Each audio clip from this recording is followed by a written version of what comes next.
So in the last video, we covered the initial rotation, that is random. I will unset it, and now we will cover the Sprite UV mode. So basically we have these 10 particles which are facing on same axis, and you can randomize it to rotation. But what is UV mode? So it has like 4 or 5 options. First is unset, you are not using it.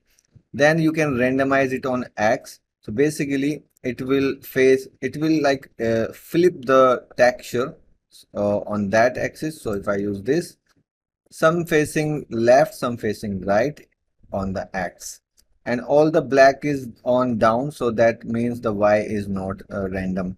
If you use the Y random, you will see now all facing on the this axis Y, but the you can see that black part is up on some particle and the red part is up on the some particle. So the Y axis is now randomized, because on a, if I use a paint and we have this arrow, oops, so on a graph, this is my X and this is my Y. Okay, so if you like use your X positive, it will look like this. If you make it negative, your arrow will face this direction. This is your minus X, and same on the Y. So if your arrow is red from here and green from here, if you use the minus Y, green will flip to down and red will go up. So this is how it's working. So now you can also use X, Y random both together. So now see, some are facing left, some are facing right, some have the red up, some have the black down. Okay, so this is random. So every time you will restart your simulation, it will be random. Then you can customize it. You can use the value here. So like you can make the minus X. So all are now facing the X, that axis. You can make minus Y. So all the red is down.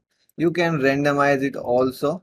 So like you want X minus X and positive X. Okay. And you can also, because we are using random, some value are in between, that's why we have issue if I use this. So it's better is you can just break this, and I have this Y and I have this X. In the X I will use this A and B. So now you see some are facing left, some are facing right. Cool. And if you do the same thing for the Y, so let's copy this and paste on the Y. Copy and paste on the Y, and you can make it minus. So now some red are up, some black are down, some black are up, red and down. So this is the same thing in the customize. You can do the same thing that is happening here, but you can also use a specific direction. So this is just flip your texture. That is very useful to make more random things. I hope this is clear down to you.